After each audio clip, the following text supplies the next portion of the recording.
fans of the hottest entertainment on the planet. Jaimé En Fuego here, and it is time for my latest review from Fantasia International Film Festival, Dia 9, and so day 9, guys, and it is for a film called Matapanki. Sorry, my little note over there is like flopping down, but so this just had its, I believe, Canadian premiere was what they were classifying it as, just yesterday as of this filming, and man, Fantasia has just been rearing and roaring. We are officially at the midway point as of today, but it does continue through Sunday, August 2nd, so there is still a lot of time left in the 18 days that they've got for this festival. And so this film spoke to my heart with a lot of its sensibilities, because before I adopted the metalhead disguise and everything here, I was a punk kid growing up big time. Bad Religion is my favorite band of all time. And so just like the punk rock ethos, I mean, has always been something that spoke to me, the whole DIY mentality and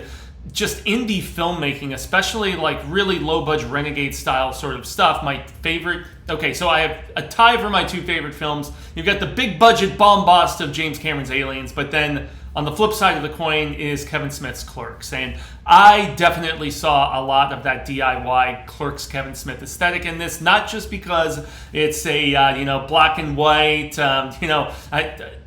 pan and scan, at least in the case of this film and everything, formatted for TVs and everything of that nature. But I just love that whole, we do not have to do things within the constraints of a studio system or anything of that nature. We are going to get some money together, get some friends together, and we are going to make a movie and speak to not just our sensibilities, but our passions, our convictions, our beliefs, all this different stuff. And Matapanki most definitely has all of that in spades, man. It's on the shorter side. It's barely over an hour before we hit the credit run, but that doesn't mean that they aren't packing in all kinds of interesting ideas, whether it's action, humor, dedication to family and friends and community and all of that other stuff, because we have Ricardo, or as he is referred to by his grandmother that he lives with, Ricardito, and so he's a punk dude, and you see him wearing like a Descendants hoodie at one particular point, and but then yet to balance things out and show that yes, there's a lot of crossover between metal and punk, he is wearing the Roots shirt, Sepultura, a fellow country down in South America, because this does take place in Chile. I want to double check that I got the name of the Chilicura, because like I said, my notes are flopping down over there. But so Chilicura, I heard the name as I was watching the screener, because sadly I cannot be up in Montreal, Quebec, Canada for this in the Great White North. It would be a lot better than in the deadly desert of Arizona right now, where not only today are we at like over 115 Fahrenheit, but we've also got like some monsoon clouds rolling in, so we have the uncharacteristic humidity factor going down, and winds, and so it feels like a hot air dryer is like blowing right in your freaking face. It's miserable. I would much rather be up in Canada right now covering this festival, but as such, I'm down here in the deadly desert, and doing it for another year, and very happy about that. But so Chile is where Ricardo and his two buddies that they're broke. They're going around trying to scratch together enough money for some beer.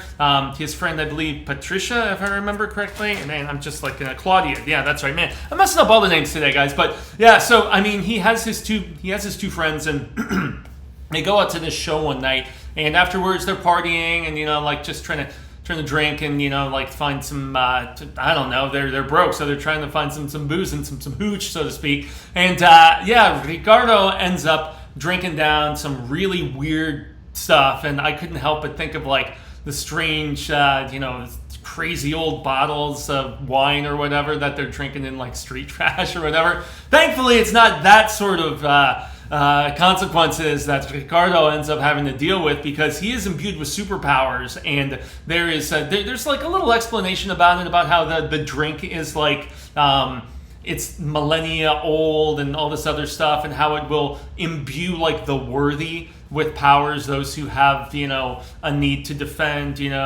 family, friends, community, all of those things that I kind of mentioned earlier. And so but there is some government sort of tinkering, string pulling and stuff that's going on, which is why he kind of gets himself in this position in the first place, to actually be able to guzzle down this shizzle. And that's where, I mean, he becomes, as you see in the trailer, so I guess it's not really that much of a spoiler for me to say, there's some things that he does, and I'm not going to specify as to what, but it gains media attention, and he starts to become like a local and in turn international sensation, because my country, Estados Unidos, it gets wind of it, and what they do with the U.S. in this movie is very, very funny. I do not want to spoil it, but there is some conflict. I mean, there's different people in higher office that come into play here, both in Chile and up in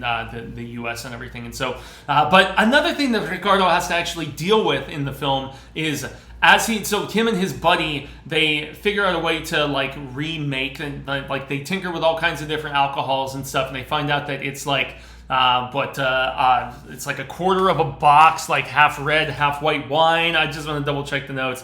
And then 2 capfuls of pisco, and then just a single drop of vodka. So to be able to recreate this like superpower serum for him that he has to, guzzle down some of to actually gain his power and everything and be able to save the day and whatnot. They tinker, and there's an amusing little homage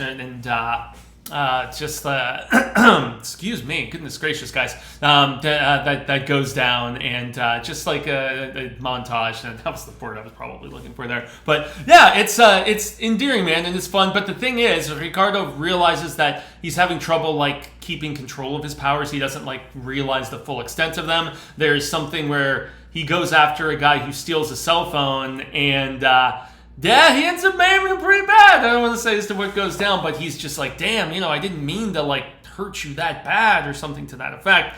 And so I mean, that is one of the just, I guess, dilemmas he has to traverse and has to figure out, is how to hone it properly, implement some restraint, and all of that. And you've seen what happens when you have superpowered people, Brightburn, for instance, where they don't know how to handle the powers, or they let their emotions get the best of them, what have you. But the great thing about Ricardo is that he's just a very virtuous person in this, and just back to just the sheer love for punk in this. I mean, there is a lot of great original music. You've got some hardcore in there. You've got some ska influence with some horns that pop up. There's even like when we get to, there's like a big final battle at the very end, which I do not want to spoil, but it's hinted at with some of the promotional materials I saw on Fantasia, most notably one cityscape image.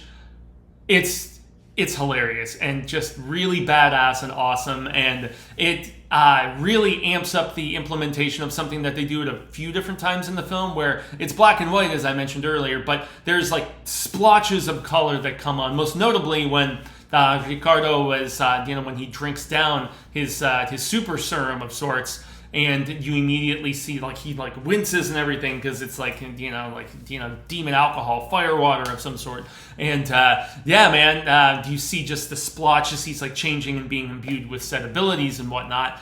And as we get to this big final confrontation that is just hilarious and really, really badass and very imaginatively done on a lower budget with just different filters on the footage, and that's where the coloration really comes into play, and it's just really, really pretty and creative to look at, man. I was a big fan of what they do with the finale of this, and but I mean, just that whole homage to there is definitely an homage in the third act that I don't want to spoil, I guess, now that I think about it. But yeah, even in that confrontation, though, this battle at the end, of the superpowered, so to speak, which is no surprise with the subject matter that we're dealing with here. But that's where they even veer into a little bit of like metal, man, and so there is a lot of cross-pollination, as I mentioned. And so, yeah, man, at the end of the day, this was a lot of fun and just supremely endearing for a guy that, even though I grew the hair out and started listening to like, music from Gothenburg and, of the much heavier variety, I am still deep down into my bones,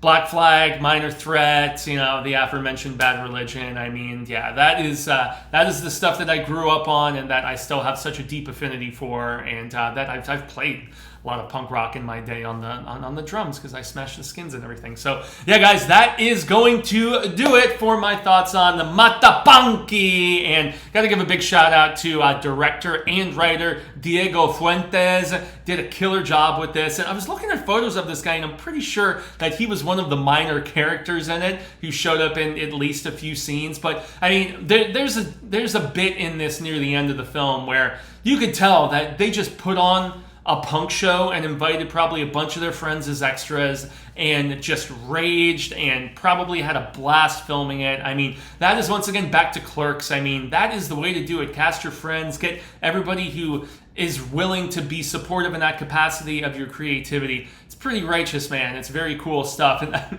before I forget, there's even like a quirky character that reminded me of somebody who would be in Clerks. Just the weird guy showing up who's one of the friends of their little punk trio, Ricardo and his two friends, and like he's dispensing like tidbits of wisdom, like about, you know, the just complete just needlessness of worrying, for instance, in one particular point. So you have like the sage-like friend who's like all in touch with his deep spiritual side and shows up to give them advice at a couple times. And yeah, I mean, I just love that sort of stuff. You could really tell that there is a lot of passion, and that Diego put his affinity for not just the punk scene, but for this sort of, you know, renegade filmmaking. I mean, I just always think of those guys in the early 90s, whether it's, you know, the aforementioned Kevin Smith, or even Do the Right Thing with, you know, Spike Lee, or, I mean, shit, dude, how could I forget Robert Rodriguez and, you know, El Mariachi? So, yeah, guys, this was a ton of fun, really dug it, and it spoke to me as a, you know, aging punk rocker in a metalhead disguise. So now it will officially do it, y'all. I extend the grande gracias. I've been Jaimé En Fuego. You can find me on all social media sectors: Twitter, X, Insta, Facebookies. I do a little bit on the TikTok, but that's primarily just a short form, like reel kind of thing, out of theater reaction. I call them Rapido Fuego reviews. And I just did the Pinocchio Unstrung. Oh boy.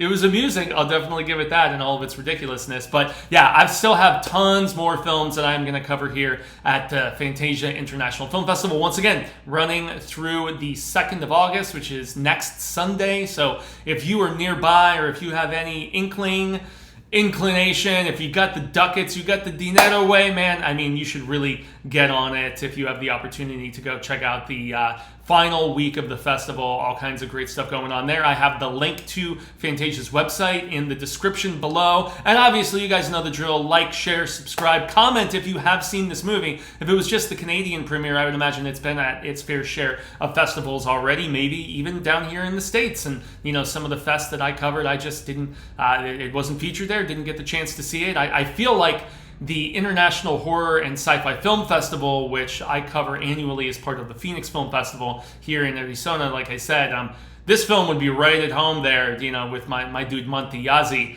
who's the festival organizer for IHSFF. So, yeah, guys, keep an eye out for this, you know, whether it ends up on VOD or a streamer, or maybe it shows up at another festival near you. So, I've been Fuego, y'all have been Rad Status, and until the reel of Ka comes around once more, hasta luego, sin amigos, constant viewers, say thank you. I hope we have been well met. We share more of this cinema, palabra, sooner rather than later, and until then, adios.